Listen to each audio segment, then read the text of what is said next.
Coming to you live from the Business RadioX studio, it's Franchise Marketing Radio, brought to you by IDS, an award-winning digital marketing agency that delivers integrated marketing solutions for franchisors, franchisees, and franchise development teams. Learn why over 75 brands depend on IDS's team of dedicated marketers and client service professionals to deliver a strong ROI on their marketing investment. Go to idsfranchisemarketing.com for a complimentary digital audit and consultation. Hello, everybody. Welcome back to Franchise Marketing Radio, the show where we bring you inspiring conversations with industry leaders and franchise experts. Today, we have a very special guest in the fast casual food industry. Joining us on the show is Ryan Thorman. He's the founder and CEO of Bango Bowls, a franchise that truly embraces the fundamental belief that nourishing our bodies goes hand in hand with maintaining a positive mindset. I thoroughly agree with that, by the way. Founded in 2017 in Long Island, New York, Bango Bowls has rapidly grown to become a pioneer in the fast casual food sector, offering a diverse menu that includes salads, warm grain bowls, poke bowls, acai bowls, you name it, avocado toast, fresh food.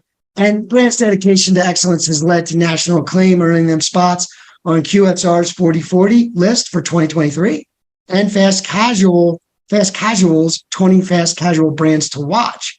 So with 7 locations in New York and a recent announcement to franchise the brand, Bango Bowls is now seeking passionate operators to expand its brand in both New York and beyond. So today we have Ryan with us. Welcome to the show. Thanks so much, Rob. Happy to be here. It's great to have you. So tell me, I know it was a mouthful I just shared, but a lot going on the last several years, right? You've grown a lot in the last few years. Now you've decided to franchise the brand. Tell me a little bit about some of the key insights and a little bit about the vision you have for the future.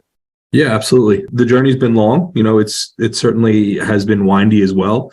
We, as a concept, have really evolved over time, and we've learned a lot about ourselves. I think that's one of the key learnings or key takeaways is like when you're going to franchise your concept, you really need to understand your business. You need to understand a few different markets. You need to understand some of the growth patterns. You need to understand some of the problems that you're going to hit along the way. And I take a lot of pride in the fact that we waited 5 years and we have 7 corporate locations in different markets to learn from. We wanted to make sure we did this right. We wanted to make sure we understood every problem that we could possibly run up against before we go and, we seek franchisees to build our system with, right? Like we see those folks as true partners, and we wouldn't be starting off on the right foot if we didn't troubleshoot some of these things, and we didn't understand some of the problems that come up along the way. So we waited 5 years, and now we're in a position where we truly feel like, we've learned these things. We can be the real support system. We can lead you through some of the most difficult challenges, including things like COVID, right? That nobody has a playbook for. We're in our right spot to take that next step and to grow our business with the franchise model. Yeah, I mean, I love what you're saying because, I mean this too, because early on in the process of franchising a brand, you're making that transition from running the brand, running the business that you've created, to helping others do the same. Yep. And, being the entrepreneur, the innovator, the person that, and you'll continue to be this person, by the way. Being that person is a little different than being an owner operator sometimes, right? They can be similar, but you do want someone that can kind of take your lead, right? But they're not taking the lead necessarily. And I think that's important when you look at it the way you just said, is like, we wanted to dial things in. We were successful. We maybe go to the second location, the third, the fourth, and you're thinking about, okay, we'd like to maybe franchise this brand someday, but you're saying to yourself, we want to dial it in. And I love that from a leader perspective. Like that's just embedded in the culture, which is usually embedded in most brands. Okay. Yep. But there's obviously other reasons why things may not always work out that way. But I think that's so important that you mentioned that. So I just wanted to bring that out, that you have an eye on that, because your success, as we all know, is tied to the success of each location. And you care about every location as if it's your own, and that'll continue on for many hundreds, hopefully, right, into your future. Absolutely. I thought that was interesting. But tell me this, like, help everybody understand. I thought, in my intro, I kind of mentioned that you guys think a lot about holistic health in the way you do things. Tell me about this sector you're in, this fast casual sector. I know there's more folks like you that care about healthy menus. But tell me what is setting you guys apart. What do you feel is that secret angle, some of the angles you have that sets you apart from some of this competitive place that you're in? Yeah, absolutely. I think there's two main things, and I'll talk a little bit about each of them that kind of differentiate us. The first thing is our menu, right? So the differentiation of our menu. We feel very strongly that having multiple things on the menu that you can have multiple times throughout the week is going to benefit you. So having that diversity that can feed the entire family is something we are after, right? We are open for 3-day parts. We're open breakfast, lunch, and dinner, and we have a multitude of categories within the menu. But I think a lot of competitors in our space, are doing either just acai bowls or just salad or just poke, right? And there's some really good things about that. But I think with the way today's world is and wanting customization, right? So like 20 years ago, Chipotle was the big thing because you can customize your meal, right? Now people want to customize everything, not just their meal, not that their individual item. They want to customize, they want to pick from 4 different places, right? They want to use a marketplace. They want to choose multiple things from multiple areas and feed 15 to 20 people, right? So the way to do that is by differentiating your menu a little bit. And some people will say, okay, but now you're making your system a little bit more complex, right? But that's something we've always had in mind. And everything we do from an operational standpoint is built with simplicity, right? So although our menu does have some differentiation and it does have multiple categories, everything we build in the store is built with simplicity. We try to follow the rules at 3 steps. Everything we build, we try to make it in 3 steps. Now, I'd be lying if I said everything's done in 3 steps, but we try to follow that rule. So if it's going to take 6 steps, it's completely off, right? If some things might take 4, there are a few that might take 5. But keeping that simplicity at top of mind allows us to really hone in on allowing to differentiate, allowing to us to really attack that veto vote, right? What people talk about a lot. Like if you have a whole family, right, and everyone doesn't want an acai bowl, guess what? You're not coming to just the acai bowl place. But if you have acai bowls, kids want an acai bowl, mom wants a salad, dad wants a poke bowl, like guess what? Now we just got you, and we probably got you a few times throughout the week, right? There's only a few ways to make money in the restaurant business: drive new customers, get those customers to come more often, or get them to spend more money, right? So looking at that and identifying those 3 things and how to really go at those, our model really lends itself to those. So that's the differentiation of the menu is our one key differentiator. The second key differentiator, you want to chime in there? That's I was going to say I want to just comment on the menu itself, the brilliance of what you described. I thought it's important. You said the 3 things that grow a business. So it was what? It was they spend more, right? It was net new getting more customers, right? So getting new customers. More people, more net new, more people. Getting customers to spend. Yep, go ahead. I'm sorry. Spend more. No, you go ahead. Get them to spend more. And then the third thing was? Get them to come more often. Okay. You're right. And to engineer the menu so that it drives that naturally is what I heard. And I don't know if everybody else did. Right. In other words, you have a good reason to come multiple times, right? Like going and get 3 Big Macs a week would make you feel good, right? Yeah, I had to go to lunch 3 times, or I went to breakfast and had an Egg McMuffin. And I don't mean to call those things out, but they are what they are. But it wouldn't be something where you would have that repeat necessarily. With your menu, it's more like I can have a healthy breakfast, or I can shift over to a healthy dinner, or I have these different things. I can do something small and simple, like in the morning, or something more, stick to my ribs later in the day kind of thing, right? Yep. And so again, you have to be thoughtful about those things, right? Like you're saying, right? So you're saying, let's create this reason for this person to come back more often, use it for different reasons in their life, right? Instead of different brands for different purposes, like you and I both grew up with, really. So cool. Got you. So you were saying, okay, so the differentiation of the menu is obviously a key driver, not only of people loving the food and it being good for you, but of just from a business standpoint, helping it to grow. Tell me the next one that you were going to share. The next one is our emphasis on flavor and how that plays with the health benefits, right? So we all know the far to one side where everything's organic. We're not really using any seasonings. Things are a little bit dry, a little bit bland, right? That is not us.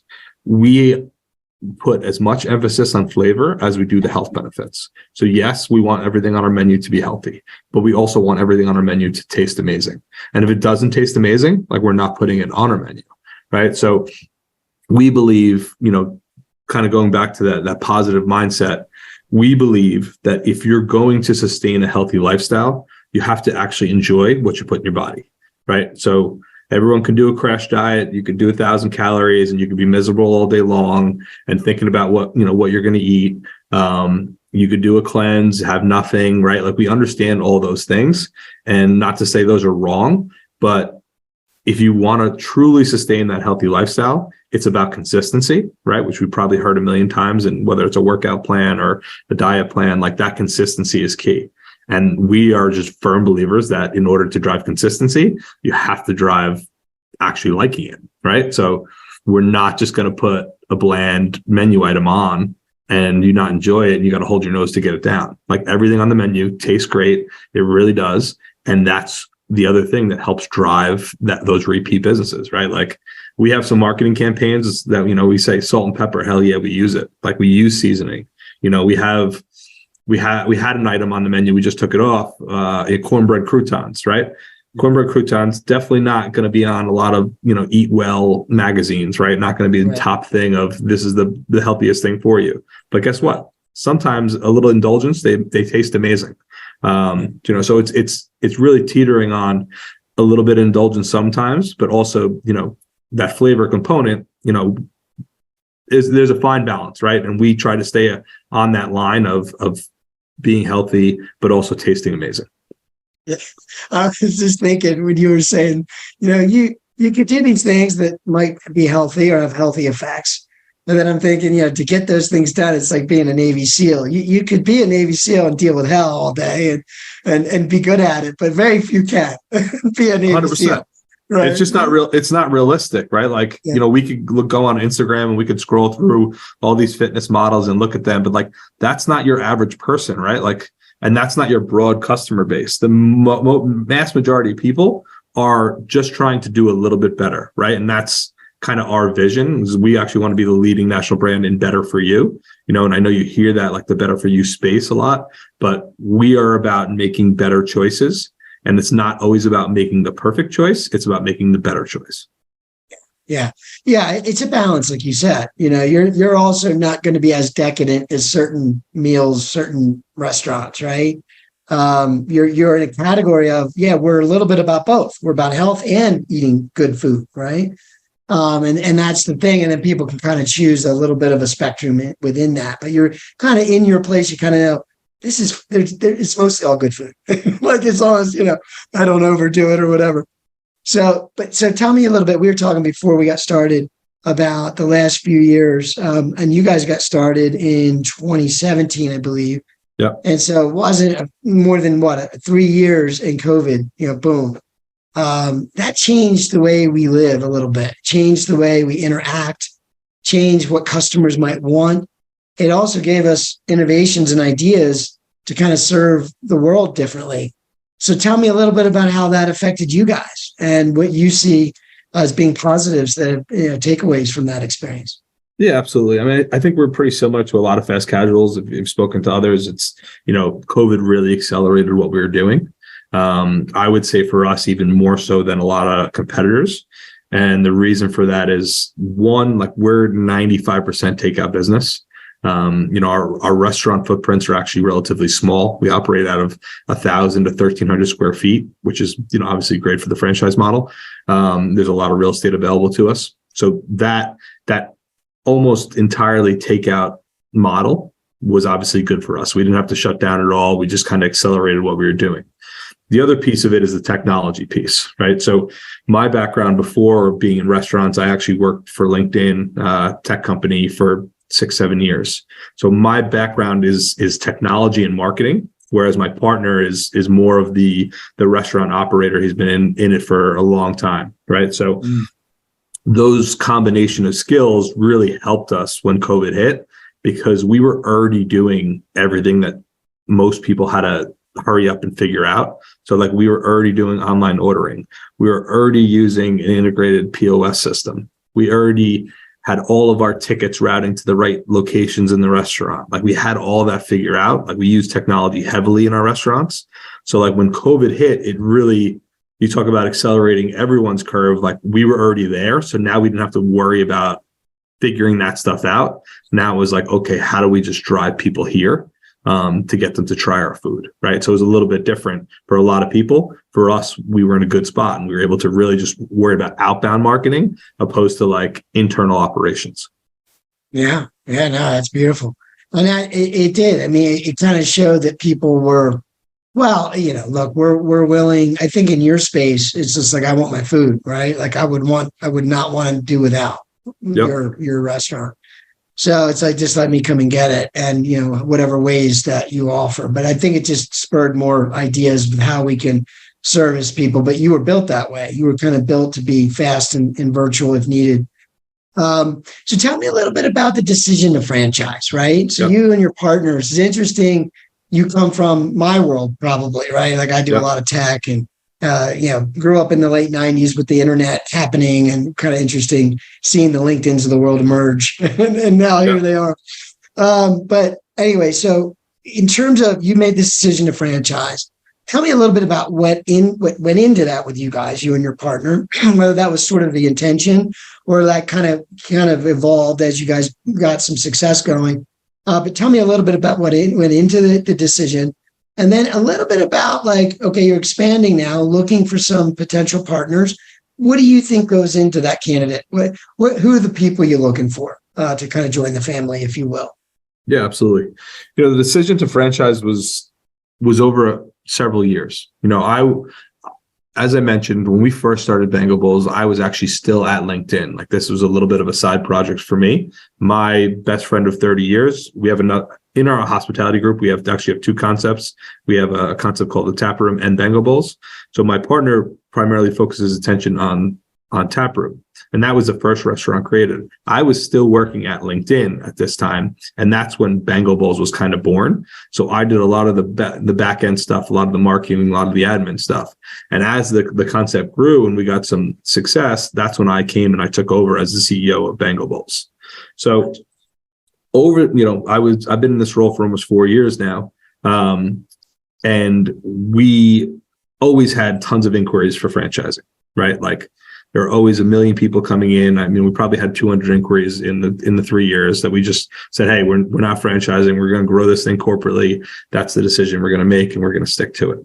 And a lot of that was driven by me, right? Because at that time I was the owner operator and we were operating a lot of stores.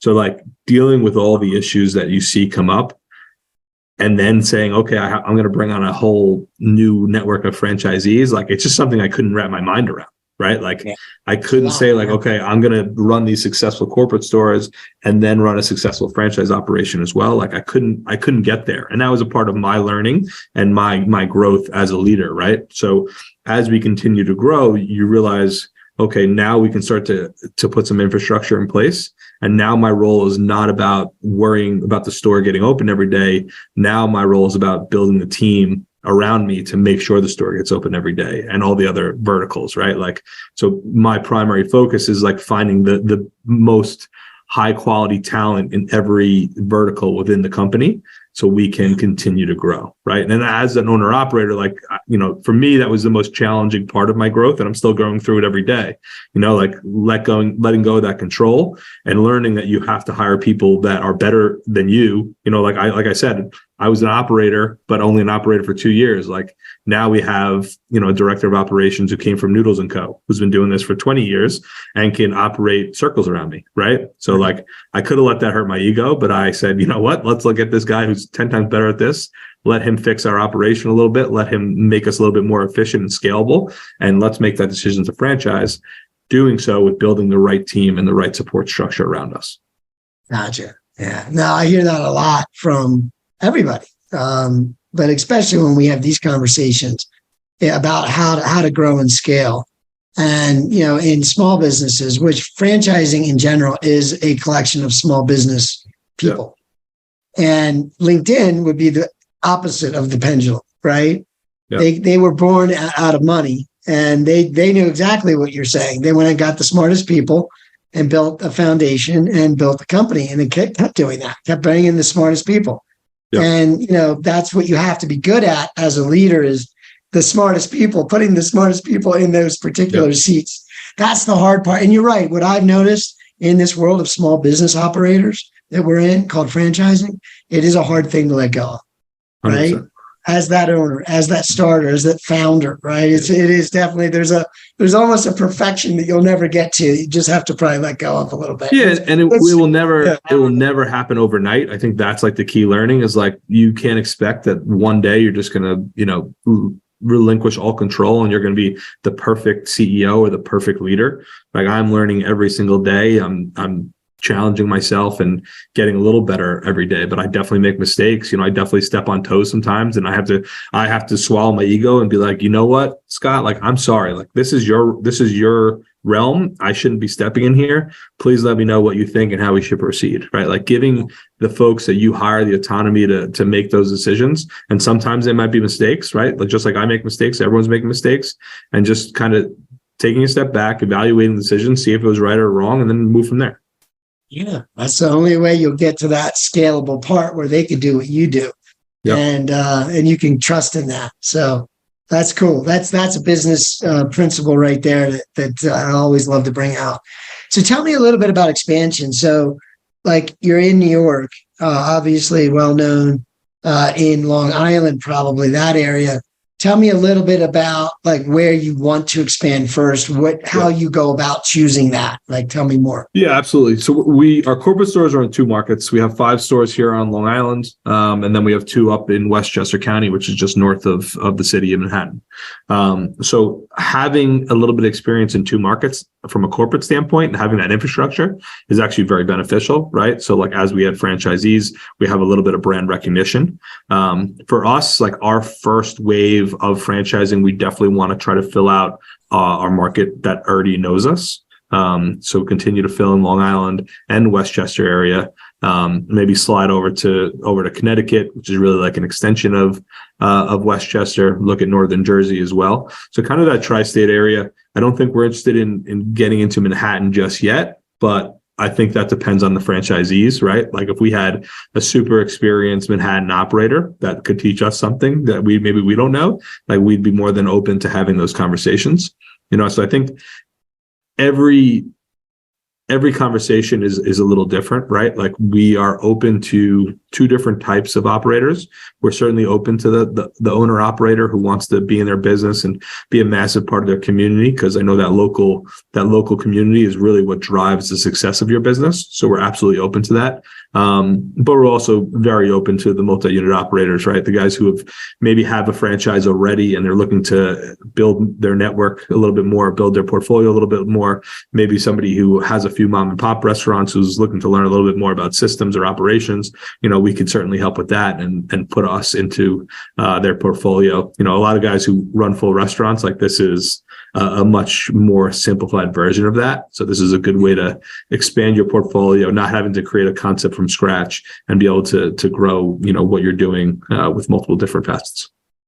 Interesting. All right. So it sounds like a very diverse way to actually partner with the brand. And, so you're saying you could almost incorporate the brand into something already running, or would it be just modifying it and evolving it into the full? No, I was thinking more along the lines of that person already, like, let's say they have a restaurant themselves, right? This would be a net new place off site of where they are, but diversifying what they're doing a little bit. Oh, gotcha. Yeah. And saying those guys who run full serve restaurants, like, there's a lot of complexity there, right? You have beverage programs. There's a lot more to running. You have cooks, which we don't have, line chefs, all that type of stuff. Our model is just so much more simplified that somebody already running restaurants, like, you already have a much larger leg up, right? Like, you can come in here, you could figure out this model with our support structure and all of our systems and kind of hit the ground running very easily. Yeah, gotcha. Well, let's look at that. One of the questions I don't always get into, but I think is important is how, I mean, I saw this on your website, the kind of unit economics, the opportunity, if you will, the financial. Yep. We heard about the impact, right? Where, you're doing, I think you're impacting people's lives whenever you serve them great food, and especially interesting, new, healthy food. And you'll always be evolving with that. But tell us about the business itself, right? What gets people excited is, wow, what can I do with this financially speaking? So a little bit about like, what would it take? You could just talk about a range, but what does it take to get this started? And then what is the potential of running one or more of these locations? Yeah, no doubt. Just generally speaking. Our goal as owners, like you talked about the reason franchising previously, like our goal as owners was always to hit $1 million in AUVs, right? Like that's what we said. We want to get after $1 million in AUVs, and that's the goal we set 2 years ago. Let's get after $1 million in AUVs, and then we feel like this concept is truly franchisable, right? Like that is a very good, successful business that we can really put our name behind, our sport behind, and driving new people to join our system, right? So like that was the goal. We certainly have attained that. We have a few locations that are around 1.1, 1.2. Our AUV right now in the entire system is about 850. So when you think about that, and then you also put into the real estate piece of it. So like I said before, we operate out of roughly 1,000 to 1,300 square feet. So when you take that AUV and then you put it in that footprint, then you're like, okay, wow. And it's all in suburbs now, right? Like, so now it's like, all right, we're really doing high numbers in a very small footprint. So that starts to get people's attention, right? The next piece of it is the real estate and the development piece, right? So real estate, I mentioned that footprint. Like if you're looking for a 2,500, 3,000 square foot restaurant, there's not a lot of inventory out there. It's a challenging thing to find. If you're looking for 1,000 square feet or 1,200 square feet, guess what? I could drive down the street and maybe find 15 locations today that I think could be good potential Bango Bowls locations. So that's a big benefit. Second benefit is what our build out looks like, right? So I mentioned we don't have cooks, we don't have line chefs, anything like that. We use one singular oven to run all of our stores. We're a scratch kitchen. We make all of our produce fresh in house. We're roasting vegetables. All of our protein is cooked daily, chicken, tofu, shrimp. And we're all doing that with a Rationale combination oven, which is both steam and convection. That oven plays into our technology piece as well, right? So those ovens I could program from my couch. All I have to do is set up the recipes, and then the staff inside the building, all they have to do is push buttons and load the racks. So like the name of our game is all about the prep, right? So we don't have skilled chefs. We don't have any chefs at all. We don't have any line cooks. Like our busiest stores have some prep folks, but that's really it. So we're using today's workforce. We're using that 18 to 24-year-old person to really execute on this level of food, and we're doing it very well, right? So that model has kind of really changed our ability to drive the higher AUVs and with a lower upfront cost, right? So that return on cash is a little bit more immediate if you could drive that much revenue and not have to put out that much, and then the last piece of that is our model being adaptable to a lot of different footprints. I think a lot of franchisors will tell you like, hey, this is our cookie cutter. This is what has to work. So you can only choose this location. Ours is so adaptable based on the simplicity is that like we're looking for second generation restaurants, right? Like we can go into those and all the sewage is already done. The electric's done. The plumbing's done. So we're doing facelifts. We're getting in for under $200,000, right? So that ability, that low upfront cost with the high revenues is really what's driving this opportunity. And then when you take into account how good the food is, it's like, okay, this actually might be a pretty good opportunity. And I think that's some of the stuff that's kind of got us some recognition from a national level. Yeah, no, I love it. It's very, very dialed in terms of thinking it through, right? And again, the quality of the food with an operation like this and the uniqueness of it, and so the quality of the taste and the good for you part of it, right? And then the unique different things that you offer, I think, is the marketing, right? So for anyone, we didn't talk as much about marketing But again, I've said this many times with these concepts where if you love something, you're going to keep doing it, right? Like you said earlier, if you like the taste of something that's good for you, you'll do it regularly. Then you start mixing it up where it's part of your breakfast routine, a little bit of your dinner, maybe your weekend routine. You know what I mean? And it hits multiple. And that's the growth model. And then you're telling people and you're reviewing the site. They're reviewing the location, saying how great it is. You're telling your friends. So that's all good. That drives revenue. That makes it a little easier for the operator. Tell me a little bit more, though, how you look at marketing. And, again, you're a tech person with a tech background. How do you approach the digital side of things? What are you thinking are the check boxes that have to be there when you get someone started? Yeah, absolutely. Great question. Yeah, that is my background. That's definitely my larger skill set. It's what I think about probably most to a fault at times. But everything is kind of driven through our loyalty program. We're certainly using all the digital channels. We're using search. We're using social to drive net new customers and make people aware of us, right? But we know that the most amount of value is coming from those people who have come to us once, right? So we use a loyalty program as our hub for everything we do, right? You come and place an order. You actually don't even have to, you come and place an order for the first time with Bango Bowls. And you could see on our website how well built that is. A lot of attention and detail that's gone into that. And the same thing for our app, right? So you come, you place an order. You're now in our system, right? That is now our engine. So our goal as marketers, not even as restaurateurs, our goal is to get you from 1 to 3 as quickly as possible, right? We know if we get you to come 3 times, you're that much more likely to be a loyal customer, right? So everything we build on the marketing end kind of speaks to that. So you come in, you order an acai bowl for the first time, we send you a thank you via email or a push notification, right? We're also going to send you an offer to come back for your second time, right? Hey, thanks for coming. Loved, what you had. And we're using that data to speak to exactly what you had. So, hey, Rob, I hope you enjoyed your acai bowl. Here's another 10% off on your next one, right? Yeah. Or here's another 10% off on our salad category to make you work your way around the menu, right? Then you come back in, we send you another automated thank you with a third offer. Hey, hope you enjoyed this. Why don't you come back one more time, right? So we're heavy in the beginning. We really try to get you back 3 times in that first 2 weeks. And there's a lot of thought behind those offers and what the delivery methods are. But we're using that data that is built within our loyalty program to have one-to-one communications with our customers, right? Like the mass marketing, the mass emails, it doesn't work anymore. You have to speak to your customers. You have to have one-to-one communication. And the more targeted, the more direct you can have conversations with actual products they had, with actual experiences they had, the more likely they are to buy into your product. And that's a marketing philosophy as a whole, not even just restaurant, right? The more one-to-one communication you could have, the more likely that person is going to become a loyal customer.